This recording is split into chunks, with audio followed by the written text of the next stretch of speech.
네, 우리 마태복음 17장 35번째 시간입니다. 17장 35강인데 오늘은 레위기서의 말씀을 마태복음 본문보다는 레위기서 19장 13절에서 18절의 말씀을 여러분들에게 제시를 했습니다.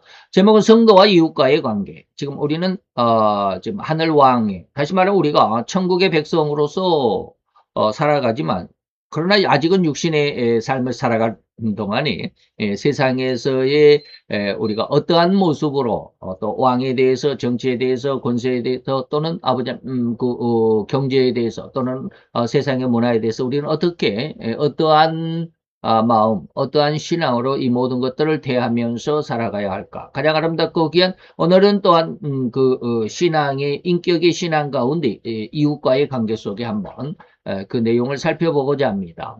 우리 성경을 레위기서 19장 13절에서 18절까지입니다. 우리 같이 봉독합니다. 너는 내 이웃을 압제하지 말며 늑탈하지 말며 품꾼의 싹을 아침까지 밤새도록 내게 두지 말며 너는 귀먹은 자를 저주하지 말며 소경 앞에 장애물을 놓지 말고 내 하나님을 경외하라. 나는 여호와니라.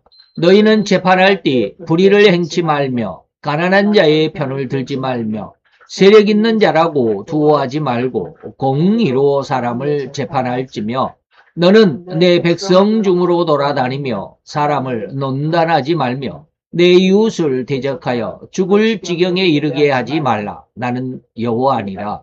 너는 내 형제를 마음으로 미워하지 말며 이웃을 인하여 죄를 당치 않도록 그를 반드시 책선하라. 원수를 갚지 말며 동포를 원망하지 말며 이웃 사랑하기를 내 몸과 같이 하라. 나는 여호와니라. 아멘. 오늘 이 말씀 속에서 우리는 이제 왕권에 대한 7장에서 왕권에 대한 내용 중에 두 번째 왕과 세상의 이제 세금에 대해서죠. 그래서 성도는 재물과 어떤 관계냐, 또 권세, 지난 시간에 이권과 야망 두 시간을 통해서 말씀을 드렸습니다. 그리고 오늘은 이웃과의 관계, 다시 말하면 대인관계다라고 이렇게 말할 수 있죠. 신앙을 하는 사람들은 내 옆 사람을, 그리고 내 주변에, 그리고 내 이웃하는 사람들을 어떻게 대하면서 어떠한 마음으로 그들을 상대해야 되나라고 하는 그런 내용이라고 하면 되겠죠. 자, 한번 생각해 보도록 하겠습니다. 성경에서 곧 하나님은 성도에게 이웃과의 관계를 어떻게 하라고 하셨을까요? 십계명에서는 내 이웃을 내 몸과 같이 사랑하라. 오늘 본문 안에서도 있었죠. 마지막에 이웃 사랑하기를 내 몸과 같이 하라. 18절에 레위기서에도 이렇게 말씀을 하고 있습니다. 그리고 또한 신명기서에서도 신명기서가 바로 이제 하나님의 명령이죠. 신의 명령. 거기 십계명이 잘 나와 있습니다. 그래서 내 몸과 같이 사랑하라. 나는 여호와니라 라고 하시는 것입니다. 흔히 십계명 중에서 1계명과 4계명까지, 첫째 계명에서 넷째 계명까지는 10개 중에서 앞에 4개는 대신관계, 하나님에 대한 신앙의 모습을 나타내고 있고요. 그리고 이제 5번째부터 10번째까지 6개의 계명은 대인관계다라고 해가지고 사람과의 관계 속에서 우리 어떻게 삶을 이어가며 마음을 또 신앙을 지켜가야 하는지를 이야기하고 있습니다. 그래서 그 6가지 중에서 특별히 내 이웃을 내 몸과 같이 사랑하라고 하신 이 계명이 온 계명을 다 이룬 것이라고 예수님이 선언했습니다. 마태복음 22장 36절 40절에서 어떤 부자 청년이 왔죠. 그래서 율법 중에 어느 계명이 가장 큽니까? 그래서 예수님께서 내 마음을 다하고 목숨을 다하고 뜻을 다하여 주 너의 하나님을 사랑하라. 이것이 바로 첫째 되는 계명이다. 둘째는 또 이와 같으니 내 이웃을 내 몸과 같이 사랑하라. 위로는 하나님을 사랑하고 또 아래로는 내 이웃을 내 몸과 같이 사랑하라라고 하는 이 두 가지로 딱 구분을 했습니다. 대신관계, 1계명과 4계명. 그 다음에 5계명에서 10계명까지를 이웃하는 대신관계로 이렇게 예수님이 축약을 해서 우리에게 보여주셨죠. 그래서 이 두 계명이 온 율법과 선지자의 대강령이다 라고 이렇게 말씀하십니다. 자, 이 계명의 진실로 하나님께서 인간에게 요구하시고 이 요구에 응하면서 살아가는 인생들이야말로 참으로 하나님을 기쁘시게 하는 인간이라는 사실을 우리는 절대로 부인할 수 없습니다. 그래서 우리가 세상을 살아가는 것과 또 세상이 사람들을 뭐라 그럴까 끌어가는 세상이 사람들을 끌어간다라고 해야만 할 것입니다. 그러한 상황이 전혀 다르다라는 것을 여러분들이 잘 이해할 수 있기를 바랍니다. 그래서 지난 시간에 우리가 인간의 이권에 대해서 또 야망, 다시 말하면 권세에 대해서 인간은 어떤 모습으로 살아가야 되느냐라고 하는 것. 그 중에 우리는 세상의 법조차도 하나님께서 내신 그 권세라는 의미 속에서는 순종해야 된다. 그래서 악한 법이라 할지라도 그 권세 자체는 악한 법에 우리가 순종할, 다시 말하면 뭐 우상을 섬겨라라고 하는 악한 법이 있다면 그 법을 따른다고 해서 우리가 우상을 섬겨서는 안 되죠. 그러나 그 악한 법을 섬기라라고 하는 그 명령, 그 법을 제정한 자가 제정한 왕의 그 권세만큼은 인정하라라고 하는 것입니다. 쉽게 말하면 우리 아빠가 만약에 그 아들을 엄청 학대를 했어요. 아동학대. 그래서 그 아이는 아빠에 대한 좋은 기억이 하나도 없어요. 그러지만 끝까지 그 아빠는 절대로 아빠일 수밖에 없다라고 하는 그런 것이고, 또 반대로 이 아빠에게 아들이 하나 있는데 너무 개망나니 같아가지고 얼마나 그냥 동네에 창피하고 말이죠. 엄마 아빠에게 그냥 못된 짓만 하고 동네 사람들에게 못된 짓만 하고, 그래서 이 아빠는 이 아들을 내버리고 싶지만 그러나 끝까지 그 아들은 아들일 수밖에 없는 그런 상황. 무슨 말이 이해가 돼야 됩니다. 바로 이러한 상황이 권세에 대한 하나님께서 순종하라고 하신 그 의미를 알아야 합니다. 악에는 우리가 순종할 수 없지만, 참 이거 뭐 어떻게 설명하기가 많이 좀 애매하고 어렵기는 하지만 여러분들이 그 말씀을 이해할 수 있었으면 좋겠습니다. 그래서 오늘 이제 인간에 대한 내용도 역시 마찬가지입니다. 인간의 악한 인간들이 있기는 하지만 그러나 그 인간에 대한 생명을 귀중히 여겨라라고 하는 그런 내용, 늘 요즘에 여러분들에게 말씀드렸던 하나님이 가장 기뻐하시는 최고의 가치를 두는 것이 뭐냐, 생명이다라고 하는 그런 말씀을 드렸습니다. 바로 그것을 중심으로 오늘 설교 원고의 중심이 될 것입니다. 그래서 참으로 하나님을 기쁘시게 하는 인간, 우리가 하나님 앞에 순종하는, 다시 말하면 하나님 앞에 신자인 성도인 우리들은 하나님을 기쁘시게 하는 존재, 하나님을 기쁘시게 하는 인간이라는 사실의 중점. 과연 어떠한 인간이 하나님을 기쁘시게 할까? 이것이 오늘 풀어가는 그 내용의 비밀, 답을 찾아가는 것이 오늘 설교의 내용이겠죠. 자, 왜냐하면 하나님은 인간을 지으실 때 하나님의 형상과 모양을 담도록 해서 만든 생명이기 때문이다. 그래서 요한복음 1장 4절입니다. 예수님이 세상의 빛이신데 이 빛이 바로 사람들의 생명이다. 그래서 그 빛은 요한복음 1장 4절에 사람들의 생명인 빛은 생명을 의미하는 것이지, 우리가 지금 뭐 밖에 나가면 뭐 태양빛이, 햇볕이 있어가지고 그 태양빛이나 또 태양빛을 대신해서 우리가 지금 이렇게 실내에 앉아 있지만 환하게 볼 수 있는 이런 형광등, 이러한 불빛, 이 빛을 말하는 건 아닙니다. 그런 빛이 아닙니다. 라이트가 아니라 라이프다, 생명이다 라고 하는 것입니다. 그래서 예수님이 빛이라고 했을 때는 바로 그 생명. 그래서 하나님께서 세상을 맨 먼저 창조하시고 난 다음에 가장 먼저 하신 일이 뭡니까? 빛이 있으라 라고 했단 말이죠. 이 빛이 있으라 해놓고 나중에 넷째 날에 가서야 태양을 만들고 달을 만들고 별들을 만들고, 그 네 번째 날의 빛과 첫 번째 날 만드신 빛과는 천지차이입니다. 그래서 절대로 같지 않습니다. 예전에 저도 이것을 구분을 못했습니다. 절대로 구분을 못한 게 아니라 구분을 하지 않았습니다. 왜? 몰랐으니까. 근데 오늘 하나님이 요한복음을 읽다가, 요한복음을 공부하다가 4절 속에서 갑자기 하나님이 삼위일체에 대한 은혜를 주시면서 거기에 대해서 이 빛이 바로 사람들의 생명이다라고 했을 때, 창세기 1장 2절에 이 빛이 있으라 했을 때 이 빛과 네 번째 날 해와 달과 별들을 만드실 때 이 빛과 아, 다르구나. 이게 똑같은 라이트가 아니구나. 그래서, 그때 그것을 이제 깨닫게 됐습니다. 바로 생명, 창세기 1장 2절에 빛이 있으라 했을 때는 그것은 라이트가 아니라 라이프다. 생명이다. 라고 하는 것입니다. 그래서 하나님의 형상과 모양은 뭐냐? 생명이다. 라고 하는 것입니다. 물론 동물들의 생명도 있고요. 식물의 생명도 있고요. 뭐 그렇습니다. 그러나 그런 생명과 인간의 생명과는 같은 생명이 아닙니다. 같은 생명이 아닙니다. 인간에게는 하나님의 형상과 모양이 있고요. 하나님께서는 그 진화론에서는 그 모든 시초, 다시 말하면 생명이 시작하는 그 시초가 다 똑같다. 여러분들 그 생물 시간에 그런 그림 보셨죠?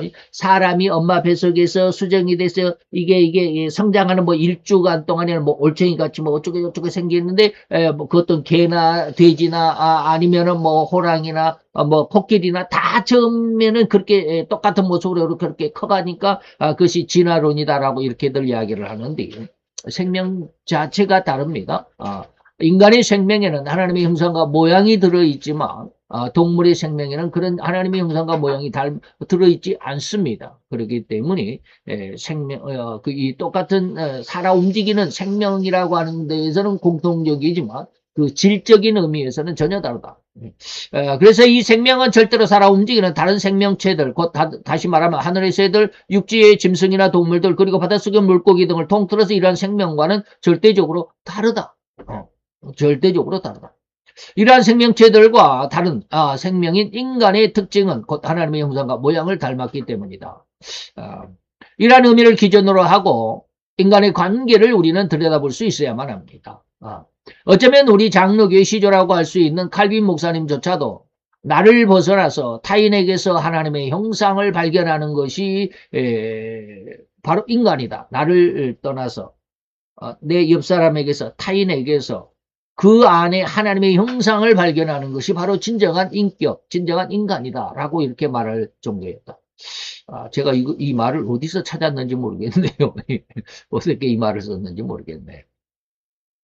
자, 더욱이 예수님은 마지막 식사다. 다시 말하면 우리가 최후의 만찬이라 그러죠. 성만찬 중에서 이렇게 말씀했습니다. 가난한 자들은 항상 너희와 함께 있다. 나는 너희와 영원히 함께 있지 아니하다. 그래서 너희 옆에, 너희 주변에, 세상 끝날 때까지 너희 주변에는 가난한 자들이 있고 힘없는 자들이 있고 세상에서 어려움을 당하고 핍박을 당하고 억울함을 당하는 자들이 있는데 그들의 생명을 잘 돌봐줘라. 그러면 내가 너희와 함께 있는 것과 같고 너희가 나를 향해서 나를 믿는다라고 나를 섬긴다라고 나를 대우한다라고 하는 그 모든 존경과 그 대우가 그 사람에게서 하는 지극히 작은 자에게 한 것이 바로 나에게 한 거야 라고 말씀하신 것과 같다. 그래서 세상이 끝날 때까지 너희 주변에는 가난한 자들과 연약한 자들과 고통을 받는 억울함을 당하는 그런 자들이 있다. 그들을 무시하지 말라. 생명의 귀함을 알라. 이런 뜻입니다. 그래서 너희가 무시할 수도 있는 그래서 너무나도 가난하고 너무나도 빈약하고 무시할 수도 있고 전혀 관심을 두지 않는 그러한 존재의 사람일지라도 그들에게는 바로 예수님이 주인이라고 하는 그 사람의 생명조차도 예수님이 주인이다. 예수님이 나의 주라고 하면 저 사람의 주도 역시 예수님이다. 라고 하신 것입니다. 그 생명이 있음을 의미한 말씀이라고 우리는 이해할 수 있어야 합니다. 그래서 요한복음 1장 4절 방금 말씀드렸습니다. 인간에게 주신 생명이 있는데 이것이 바로 예수님이 빛이다 라고 했습니다. 그래서 그 안에 예수 안에 생명이 있었으니 이 생명이 바로 사람들에게 빛으로 왔다. 생명으로 왔다. 이러한 하나님의 의도를 우리가 찾아낼 수만 있다면 하나님께서 진실로 악한들에게조차도 저주하지 말라. 오히려 저들을 축복해 주고 기도해 주라고 하신 그 말씀이 이해가 될 것입니다. 근데 이게 이 죄를 가진 인간에게는 다시 말하면 사람을 차별할 수밖에 없는 이 심성이 죄의 심성이거든요.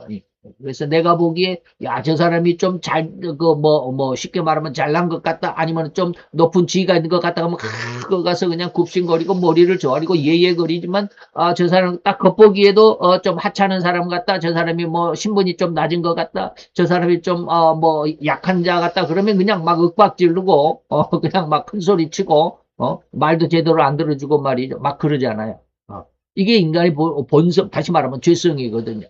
그런데 오늘 하나님의 법은 그러지 말라라고 하는 것입니다. 그렇게 차별하지 말라. 그렇게 차별하는 것 자체가 너희가 지금 죄를 짓고 있는 거야. 라고 야고보서에서는 또 기록하고 있습니다. 그런데 이러한 죄성을 목사들이면 다 건너뛰어야 되죠. 다 이미 초월했어야 되는데 이게 잘 안 돼. 저도 정말 안 되더라고요. 그래서 요즘에 제가 느껴본 게 두 가지의 마음이 있어가지고 갑자기 엊그저께 그런 생각이 들더라고요. 다 그들조차도 내가 사랑해야 되고 정말로 사랑의 마음으로 품어줘야 되고 정말로 그 전도를 했던 산다싱의 그 전기를 읽어보면 참 기가 막히죠. 그렇게 지금은 제 마음속에는 그들을 좋아할 수가 없어요. 다시 말하면 이방 종교에 있는 사람들 이런 사람들을 어떻게 보면 참 마음이 가지를 않아요. 아직까지는 그래요. 솔직한 제 마음이. 그래서 텔레비를 이렇게 프로그램을 이렇게 돌리다가 또 저쪽에 불교 쪽에 있는 사람들이 나오면 굉장히 기분이 나빠요. 그래서 채널을 돌려버립니다. 그런데 그렇게 타종교에 대한 사람들까지 다 하나님은 그 생명을 사랑하라고 그들까지도 내가 내 아들이고 그들까지도 내 딸이기 때문에 그들까지 내가 다 구원받기를 원하고 지금까지 내가 너를 살려주고 세상을 내가 지금까지 이 흉악한 죄악이 아주 만연한 이 세상이라도 내가 아직까지 심판하지 않고 보존해 둔 것은 그들이 다 언젠가는 그러면 좀 이상하지만 하나님은 그 어느 땐가 그들을 구원하시길 원하신 그 시간이 있을 텐데 나는 아직 그 하나님의 마음에 동참하지를 못하고 있는 이 마음을 보니까 내 마음을 보면서 참 아직도 멀었다라고 이렇게 생각을 하는데 근데 어떠한 사람 제가 늘 이야기했던 그 LC에 대해서 그 사람이 이 영상이 이렇게 나오면 내가 이방 종교의 타 종교의 사람들을 보는 것보다 더 마음이 안 좋아요. 그 사람 목소리조차 듣기가 싫어요. 하나님이 그를 향해서 그도 내 형상이고 내 모양으로 만든 사람이야 라고 그렇게 말씀하셔서 그에게 저주이기도 하지 말라고 하셨음에도 불구하고 그 사람은 모습도 말소리조차 듣기도 싫어요. 그래서 내 마음도 이렇게 상대방에 대해서 이렇게 좀 차원이 있다 이런 생각을 해본 적이 있습니다. 그런데 하나님은 그렇게 하지 말라. 근데 잘 안 되죠. 왜요? 우리 마음이 아직도 죄성 가운데 있기 때문에 그렇습니다. 이 죄성을 해결하기 위해서는 제가 늘 이야기했던 보혜사 유래의 성령께서 죄에 대한 책망이 있을 때 그것이 통과가 될 때 합격이 될 때 바로 우리 마음속에 산다싱의 마음처럼 아니면은 뭐 사도 바울의 마음처럼 그 어떠한 타종교인들이라 할지라도 자기에게 돌을 던져 자기를 죽이려고 했던 사람들일지라도 오히려 사랑할 수 있고 그들을 또 품어줄 수 있는 그러한 심성이 될 텐데 아직은 거기까지 제가 성장하지 못한 것 같아요. 그래서 내 죄를 볼 수는 있는 은혜까지는 왔지만 이걸 아직은 넘어가지를 못해요. 참 안타깝기는 제가 제 자신을 이렇게 생각을 해보면서 참 안타깝다라는 그런 생각을 많이 합니다. 그러면서 하나님 앞에 많이 기도를 하지만 그래서 그들 그 악한 내가 정말로 내 마음속에 뭐라 그럴까요? 그들과 함께 동조하지 않을 수밖에 없는 동조하지 못하는 저쪽 사람들에게조차도 하나님은 그들에게 저주하지 말고 축복해라. 그들을 위해서 기도해 줘라.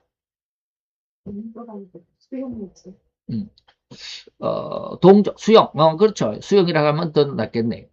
그러나 저들이 악한들이고 하나님을 거역한 자들이며 더욱이 저들에게 나라를 움직이는 권력이라고 하는 권세를 주셨다라고 한다면 우리는 어떻게 그들을 대해야만 할까? 저들은 하나님을 거역하는 자들이기 때문에 우리 신자들을 박해합니다. 제가 이런 말을 먼저 해야 될는지 모르는데 얼마나 걸릴지 모르겠습니다. 한 3년 정도 걸릴는지 모르겠는데 지금 제가 성경 안에 중심으로 해서 인류 종말 소설을 쓰기 시작했습니다. 그래서 제미나이하고 지금 많이 지금 협의를 합니다. 저에게는 뭐 옆에 있는 주변에 우리 같은 편집 인원이 없고 저 혼자니까 사람들보다 더 뛰어나다라고 하는 AI를 이제 통해서 쭉 지금 이제 시작을 합니다. 편집 회의를 몇 번 했습니다. 근데 이제 요즘에는 이 AI가 굉장히 이 아부가 심하다고 그래요.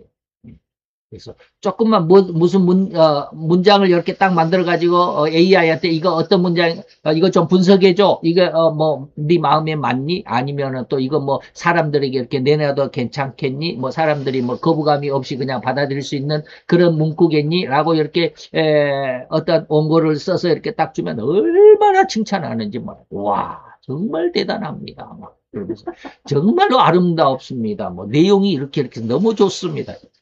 그래서 요즘에 AI가 너무 아부가 심하다 그래서 거기에 콜딱 넘어가면 안 됩니다. 그래서 적당하게 지금 네가 나에게 그렇게 막 칭찬해 주는데 그거 딱 50%만 해. 50%를 떼내버리고. 그렇다 그래서 막 이거 이런 것도 글이라고 썼냐고 막 이렇게 또 비난 핀잔 주면 어떡합니까? 또 소설을 쓰고 싶지도 않죠. 그런 것들을 다 걸러내고 어쨌든지 AI하고 지금 상당히 많이 지금 지금 그 편집 회의를 하고 있습니다. 그래서 가장 먼저 이제 세상 종말에 대한 내용을 하기 위해서는 세상은 이전 세상이 오늘에도 있고 오늘 세상이 이후에도 있을 이게 전도서의 내용입니다. 전도서의 내용을 가지고 이렇게 지금 시작하려고 한다. 뭐 이런 것까지 쭉 가고 있는데 그 안에 이러한 내용들이 지금 첫 번째 내용이 바로 그 안, 여러분들이 다니엘서 7, 8, 9장을 제가 기준으로 해서 지금 세상 종말의 예고편을 지금 편집을 하고 있습니다. 그런 사용 속에서 이렇게 이야기를 내용들이 지금 이렇게 나타나고 있는 거죠. 하나님을 거역하는 자들이 신자들을 박해하는 이것이 바로 이제 여러분들이 잘 아는 작은 뿌리죠. 적그리스도라고 하는 적그리스도가 작은 뿌리고 작은 뿌리 이제 그 예표가 옛날 주전 170년경에 그 안티오코스 에피파네스 4세라고 하는 안티오코스 4세 에피파네스라고 하는 이 왕이 있었습니다. 수리아 왕이었죠. 당시에 최고의 왕이었는데 그 내용을 이렇게 한번 살짝 예고편으로 넣으려고 그러는데 바로 그때 상황이 이것입니다. 하나님을 거역한 권세 있는 왕이 신자들을 어마어마하게 박해합니다. 그런데 이 신자들을 박해한, 다시 말하면 이스라엘을 박해한 시간이 공교롭게도 3년 반입니다. 기가 막히죠. 내용이 꼭 그래요. 3년 반입니다. 그래서 여러분들이 아실런지 모르겠습니다. 아시는 분도 있겠죠. 마카비어스 형제에게 이제 쉽게 말하면 독립군이죠. 유대 독립군들인 마카비어스 형제가 대장이 돼가지고 그 안티오코스를 물리치는 그러한 내용들이 다니엘서 7, 8, 9장. 그래서 바로 이러한 일들이 우리 앞에도 또 일어날 것이다. 우리나라에도 이미 일어나고 있는지도 모릅니다. 제가 무슨 이야기를 하려고 그러냐면 우리나라의 현실이 지금 이와 비슷하게 지금 흘러가고 있다라는 말을 하기 위해서 괜한 말을 지금 제가 뭐 장편 인류 종말 소설의 시작을 하고 있다라는 말도 지금 여러분들에게 보였습니다. 이런 소설을 쓰기 위해서 제가 한 7, 8년 전에 그 사이버 대학의 문학과 국문학과가 아니라 문학과를 한 학기를 하다가 소설을 쓰고 싶어가 이런 내용으로 소설을 쓰고 싶은 마음이 굉장히 오래전부터 있었습니다. 그런데 처음부터 시작하기가 그렇게 만만치 않더라고요. 맨날 우리나라에 무슨 소설이 어떻고, 뭔 소설이 어떻고, 홍길동은 뭐 어떻고. 아니, 소설을 쓰는데 어떤 기준을 딱 줬으면 좋겠는데, 그 기준을 닦는데 그렇게 쉬운 일이 아니에요. 그래서 안 할게하다가 말았는데, 어쨌든지 그렇습니다. 우리나라의 현 상황을 여러분들이, 지금 제가 드리는 이 말씀 속에서 우리나라의 현 상황, 그리고 앞으로 이 세상이 이러한 일들이 있을 것이라는 것을 여러분들이 내다볼 수 있어야 됩니다. 자, 무슨 말이냐면 하나님을 거역하는 자들, 하나님을 완전히 거역하는 적그리스도가 태어나면 신자들은 어마어마한 박해를 받게 됩니다. 교회가 탄압을 받게 됩니다. 그러나 그러한 권세에 아부하고 아첨하는 그런 그러한 교계는 굉장한 부흥기를 얻게 될 것입니다. 오히려 진짜 신자는 박해를 받게 될 것입니다. 하나님의 나라라고 할 수 있는 이 교회를 핍박하고 그들은 권세를 남용하는 자들이 바로 이러한 일을 하게 될 것입니다. 자, 우리나라가 이러한데 지금 하나님은 분명하게 그렇게 예언하셨다고 그랬습니다. 지금부터 한 8년쯤 전에. 예. 너희가 기도하지 않으면 이 나라가 공산화가 될 거예요. 기도를 좀 많이 해라. 그래서 하나님이 이 나라의 대통령을 2번씩이나 탄핵을 시키셨습니다. 안타까운 일입니다. 어쨌든지 그래서 저들을 위해서 축복하고 기도할 수 있겠는가? 지금 이러한 상황을 제 마음속에, 그래서 제가 아까 말씀을 드렸습니다. 저와 다른 어떤 종교계, 저쪽에 있는 종교계에 있는 사람들의 내용이 이 텔레비에 뜨면 저는 채널을 돌립니다. 그들에게는 아주 그냥 강한 어떤 적개감은 없습니다. 그런데 하나님이 저도 내 형상과 내 모양을 닮은 사람이다라고 말했던 그 사람이 나오는 그 화면은 저는 보지는 않았습니다. 말소리조차 듣기 싫어. 괜히 그러다. 근데 하나님은 어떻게 오히려 저들을 위해서 축복하고 기도해야 된다는데 과연 그렇게 할 수 있겠나요? 제가 지금 여러분들에게 반문하는 것입니다. 여러분들이 저의 마음과 같은가? 아니면 정말로 그들조차도 사랑하고 축복하고 기도해 줄 수 있겠나? 그러한 심성을 가졌다면 정말로 축복을 받은 자입니다.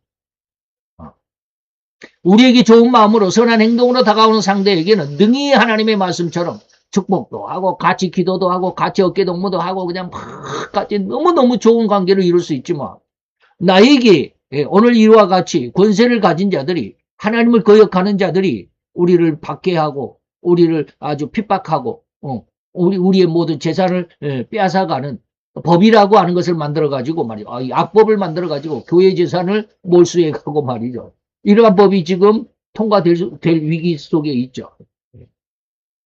그럼 과연 그들을 위해서 내가 찬성하고 그들을 위해서 기도해 줄 수 있겠겠냐 이 말. 심지어 저들에게 한때 곧 하나님이 정하신 한 기간을 그렇게 하도록 하시기도 할 것입니다. 이거 이제 바로 적그리스도에 대한 내용인데 계시록 17장은 하나님이 하나님이 그렇게 하셨다. 적그리스도가 세상에 난동을 부릴 수 있는 기간을 하나님이 정해 주셨다. 하나님이 그것을 허용했다. 하나님이 자기 뜻대로 할 마음은 저에게 이 적그리스도에게 주었습니다. 적그리스도야 네가 네 뜻대로 한번 해봐. 그렇게 하나님이 적그리스도를 만들어낸 게 아니라 적그리스도에게 그 시간을 허용했다. 그래서 신학에서는 이것을 허용작정이라고 말합니다. 허용작정.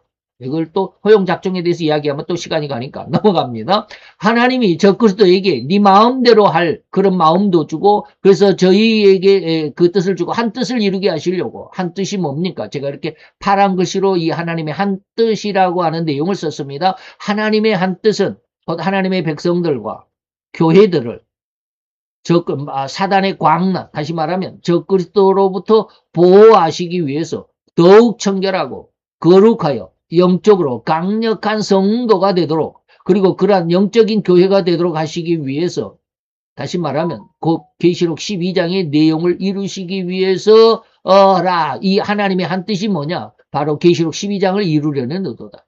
그래서 여러분들 계시록 12장을 알아야 되겠죠? 계시록 12장은 사탄장이라고 그럽니다. 13장을 두 개로 나누어 가지고 1절부터 10절까지는 적그리스도장입니다. 11절부터 18절까지는 거짓 선지자의 장입니다. 이 세 개를 딱 묶으면 사탄과 적그리스도와 거짓 선지자입니다. 이게 마귀 3입니다. 그래서 마귀 3이 계시록 12장이 마귀의 장인데 마귀가 세상을 장악하는 그 어떠한 내용들이 계시록 12장에 기록이 되어 있습니다. 그래서 그러한 일을 하나님이 이루시기 위해서 저희 나라를 다시 말하면 하늘에서 이루신 하나님의 뜻을 이루는 하나님의 나라입니다. 다시 말하면 교회와 성도입니다. 저희 나라를 하나님의 나라를 그 짐승에게 주게 하시다. 이게 적그리스도 이 짐승이 바로 13장 계시록 13장 1절에서 나오는 바다에서 올라온 짐승 다시 말하면 적그리스도입니다. 그리고 13장 11절에 나오는 또 땅에서 올라온 짐승 거짓 선지자입니다. 이 두 짐승에게 주게 하시되 하나님의 말씀이 이루어질 때까지 그 기간을 다시 말하면 이 한 기간을 주셨다고 말합니다. 그래서 정하신 한 기간 동안 이것이 바로 3년 반입니다. 성경 전체적인 내용을 쫙 훑어보면 여기서는 그냥 한 기간이다라고 그랬는데 그 기간이 성경 전체적인 내용에서 비밀을 찾아서 이렇게 딱 끌고 모아보면 그 비밀의 퍼즐이 쫙 맞춰지는데 그 기간이 3.5년이다. 3년 반이다. 세대 반이다. 1260일이다. 42달이다. 다 똑같은 말입니다. 42달이 1260일이고요. 1260일이 3년 반이고요. 3년 반을 때로 말하면 세대 반입니다. 똑같은 말입니다. 이게 이 기간을 하나님의 말씀에 응하기까지 하나님께서 그 적그리스도를 그 난동을 허용했다. 이 광난을 허용했다. 하나님의 뜻을 이루어 가시기를 원하실 때 이렇듯 악한들의 흉악함까지라도 이용하신다라는 것입니다. 하나님이 만들어낸 거 아닙니다. 하나님이 마귀를 만들어내고 하나님이 적그리스도를 그냥 세상에 태어나게 하고 그렇지 않습니다. 그렇지 않습니다. 그리고 저들은 가차없는, 아니 긍휼함이 없는 엄청난 징벌. 그래서 제가 지난 시간에 섞은 것이 없지. 계시록 17장이 음녀가 손에 금잔을 들고 있는데 그 금잔에 담겨 있는 것이 사람들의 피다. 성도들의 피다. 그래서 그에게 하나님이 이제 징계를 하시는데 긍휼함, 섞은 것이 없는 잔을 그에게 배나 더 주어라. 배나 더 안겨주어라. 2배로 그가 세상에서 착복하고 착취하고 자기의 명예와 자기 영광을 위해서 살아갔던 그 종교, 잘못된 종교인 그들에게 그들이 세상에서 얻은 자기의 명예와 이권보다도 더 2배나 더 뜨거운 그런 징벌이 있게 하는, 그래서 긍휼함이 없는 엄청난 징벌과 징계로 형벌을 내리시고 영원한 지옥의 형벌에 처박히게 참 좀 말이 좀 아주 순화되지 못했죠. 쳐넣게 될 것이다. 이렇게. 첫자가 좀 그렇습니다. 우리나라에 처먹어라. 처먹어라. 나쁜 말이 아닙니다.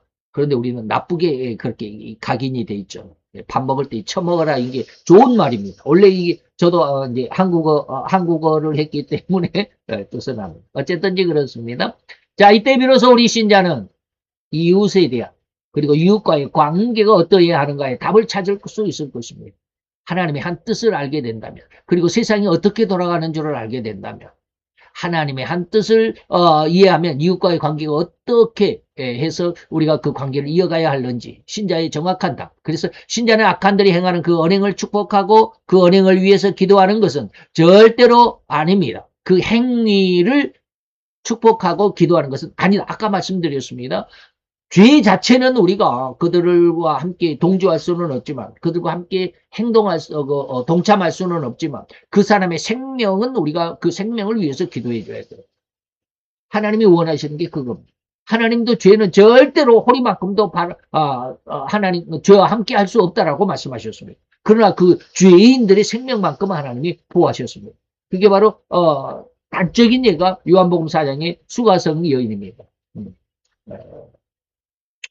5 남자를 거쳤던 6번째 남자까지도 지금 네 남편이 아니야. 그렇게 이성적인 죄가 아주 심각했던 여인이었지만 예수님은 그 여자를 지옥으로 내치지 않았잖아요. 이 창녀 같은 여자야. 네가 그렇게 남자를 갈아치우면서도 그래 뻔뻔해. 그렇게 예수님 말씀하지 않았습니다. 네가 5명의 남자가 있었는데 네 남편 아니고 지금 있는 남편도 네 남편 아닌 거 나 알아. 라고 말씀하십니다. 그것은 곧 그 모든 그 사람의 생명 속에 생명을 주장하고 있는 그 죄를 하나님은 털어내버리기 위한, 죄만 하나님이 징계하시고 그 사람, 그 여자의 생명을 구원하신, 그래서 그 구원된 생명이 온 수가성을 전도했던 이 어마어마한 일이 일어났던 것이 아니겠습니까? 바로 이것이 하나님이 원하시는 바입니다. 단지 그 악한들이 가지고 있는 생명이 멸망이나 징벌을 받는 것보다 구원함을 받기를 원하는 마음으로 축복하고 기도하는 것입니다. 그래서 이것을 구분해야 됩니다. 근데 이거 아직 저도 이 구분이 잘 안 됩니다. 아직까지. 하나님 앞에 많이 기도하고 있습니다. 하나님, 죄와 죄인을 구분할 수 있는 은혜를 주십시오. 그래야 죄를 위해서는 기도하지 않지만 그 죄인의 생명을 위해서는 기도할 수 있지 않겠습니까? 이 악한 자가 나라를 다스리는데 그 모든 법이 이 교회와 성도들을 핍박하고 압제하는 그러한 법을 만드는 그런 심성이라고 한다면 그 법에는 우리가 그 법의 권세 자체는 우리가 하나님의 말씀에 의해서 순종하겠지만, 그러나 그 권세, 그 악한 법에 동조할 수는 없다. 좀 말이 이상합니까? 참 이걸 구분해야 됩니다. 근데 저도 아직은 구분이 잘 안 됩니다. 이게 많이 기도해야 됩니다.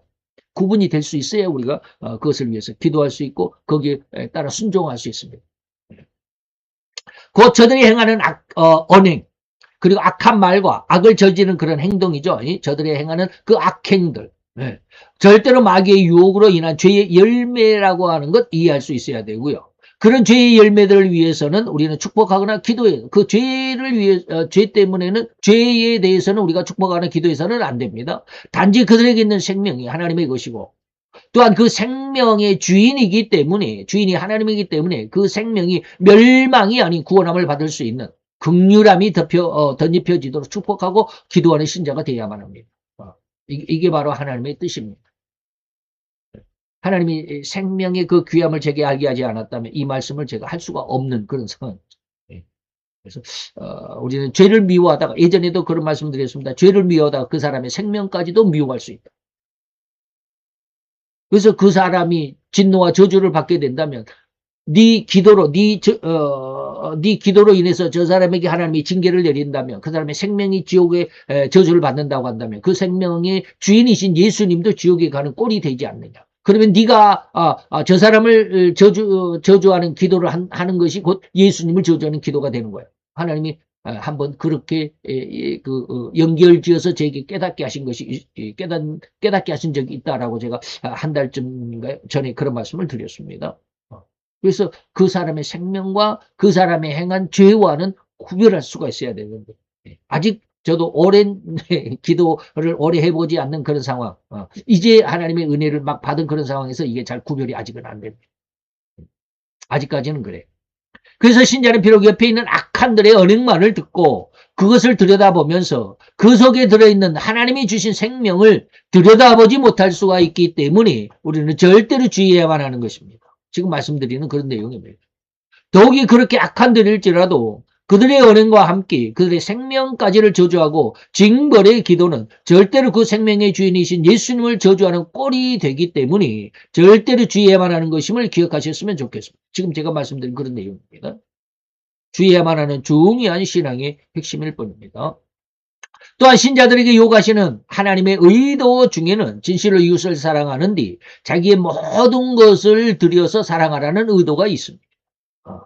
그래서 부자 청년에게 네가 내 이웃을 내 몸과 같이 사랑하라. 나 어렸을 때부터 다 사랑했는데 네가 정말로 이웃을 사랑했다라고 한다면 네 모든 재산을 다 팔아서 그 가난한 자들에게 나눠주고 나를 쫓으면 하늘에서 상급을 줄 거야 라고 말하니까 근심해서 돌아갔다라고 했잖아요.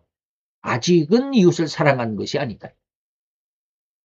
네가 이 많은 재물은, 쉽게 말하면 네가 그 재물을 부요함에 의해서 그 재물을 네가 많이 갖고 있는 것 때문에 네가 지금 마음이 흡족해 있는 것 아니냐, 이런 뜻입니다. 그러면 하나님에 의해, 하나님 때문에 내 마음이 흡족하고 내 삶이 즐겁고 내 삶이 기쁘고 내 생명이 하나님 앞에 아름답다라고 하는 느낌으로 내가 날마다의 생명, 날마다의 삶, 날마다의 시간을 하나님 앞에 기쁨으로 살아가는 것이 아니고, 내가 많은 재물 때문에, 내가 풍족하기 때문에 내가 그냥 뭐 널널하게, 세상 말로 쉽게 말하면 널널하게 먹고 살 수 있고, 뭐 저기 어디든지 아무 데나 가서 뭐 힐링한다랍시고, 뭐 여기 가서 저기 가서 편안하게 시간을 보내고, 뭐 맛있는 거 먹고 자기가 좋아하는 것 하고. 그것은 뭐냐? 네가 풍족한 돈이 있기 때문에 그것을 이용해 가지고 사는 네 삶이 행복하다라고 하는 것이냐? 아니면 하나님 때문에 그러는 것이냐? 엄밀히 따지면 우리는 돈 때문에 그렇습니다. 우리 이걸 들여다볼 수 있어야 합니다. 그래서 우리가 진실로 하나님의 의도 중에는 이웃을 사랑했다면 네가 갖고 있는 것이 있을 수가 없어요. 그래서 썬더싱도 바로 그런 삶을 살고 있었습니다. 이해하실는지 모르겠지만 좌우지간 그렇습니다. 야고보서 기자는 굶주리고 있는 이웃에게 배부르게 밥을 사 먹든지, 우리말로 하면 라면이라도 끓여 먹든지 하는 그러한 말만으로는 사랑의 실천이 아니라고 지적함을 우리가 보실 수 있어야 됩니다. 야고보서 2장 15절 17절. 만일 형제가 자매가 헐벗고 유령할 양식이 없는데 너희 중에 누구든지 그에게 이르되 평안히 가라. 추운데 좀 따뜻한 옷 좀 한 벌 사입지. 배고프면 라면이라도 한 번 끓여 먹지. 그렇게 말은 하면서 그 몸에 쓸 것을 주지 아니면 무슨 유익이 있느냐. 이와 같은 것은 행함이 없는 믿음이다. 그건 죽은 거야. 그 자체가 죽은 거야.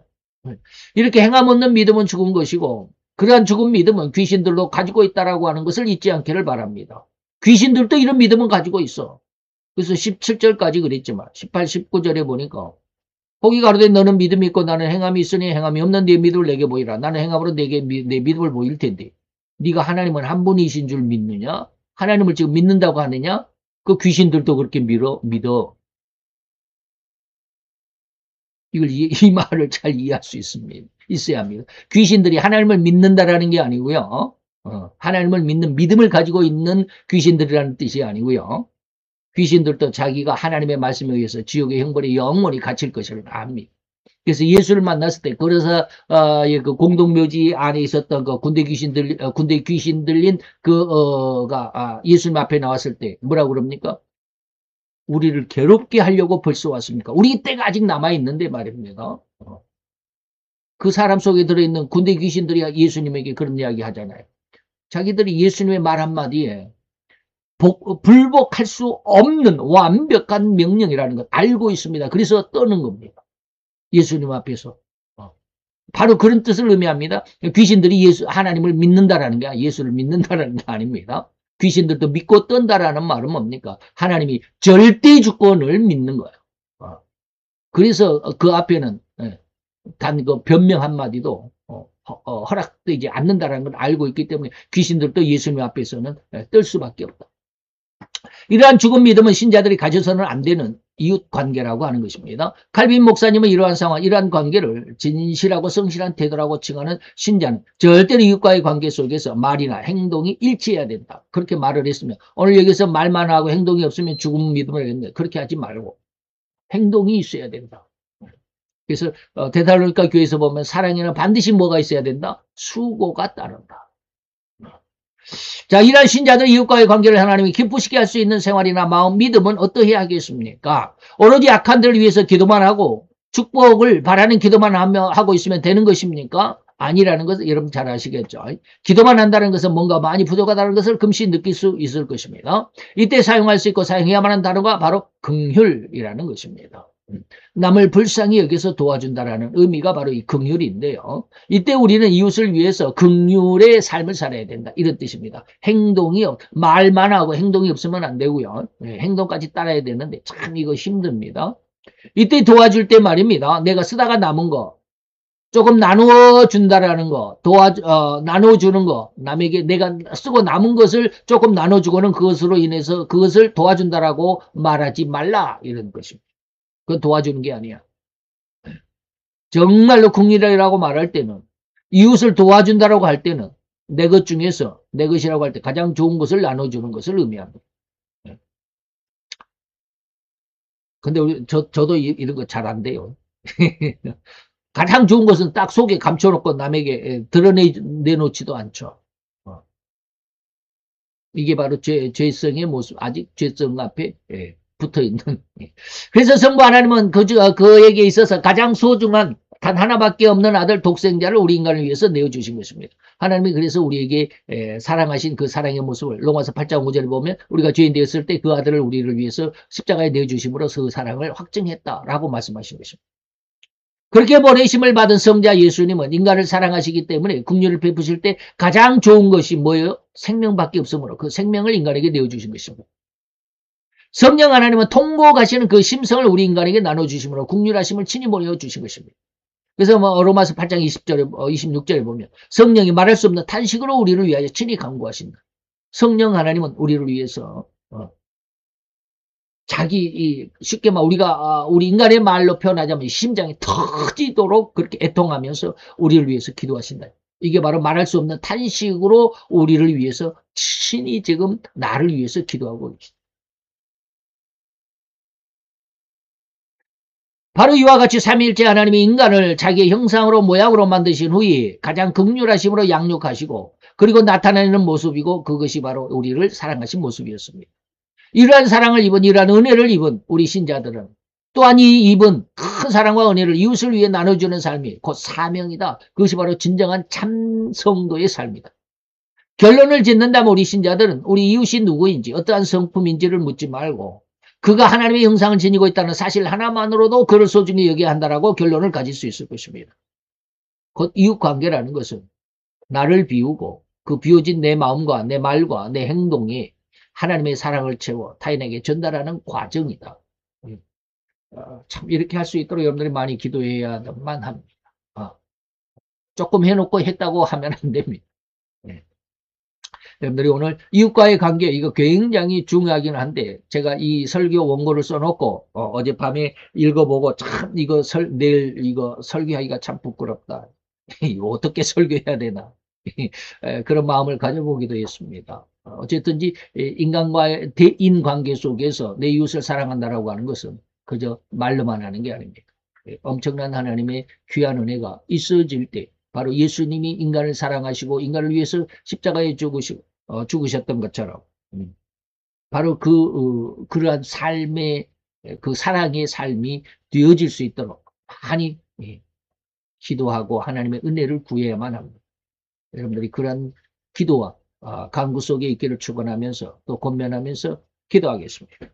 할렐루야. 주님, 오늘도 여호와의 귀한 사랑과 원총을 감사드리나이다. 여호와의 영광의 빛 가운데 우리 함께 우리를 붙들어 주시고 우리로 인하여서 하나님 앞에 친히 하나님의 그 아름답고 귀한 영원한 사랑의 면류관을 그리고 그 면류관이 가장 아름답고 귀한 순교자로서 생명의 면류관을 주시기를 원하셔서 그것을 그 생명의 면류관을 받을 수 있는 존재 그 자격이 또 그 신자의 신앙과 그 삶의 그 마음이 어떠해야 되는지를 우리로 알게 하시는 한 시간이었음을 믿고 감사를 드리나이다. 아버지 하나님, 우리로 이와 같은 하나님의 말씀 속에 함께 동참할 수 있도록 또 함께 이 신앙까지 성장해 갈 수 있도록 하나님의 우리의 마음속에 하나하나 죄악을 아버지의 털어내게 하시고 또한 아버지 하나님의 귀한 사랑을 하나 그 털어낸 자리에 하나님의 사랑을 다시 한번 심고 풍성한 열매로 아버지며 수확할 수 있는 아름답고 귀한 신앙의 나무로 잘 자라갈 수 있도록 아버지여 우리의 심성을 우리의 신앙을 우리의 삶을 주장하시고 인도하시고 양육해 주시옵소서. 오늘도 주님의 귀한 은혜와 은총의 말씀을 감사를 드리며 예수 그리스도의 이름으로 기도하여 싸움나이다. 아멘.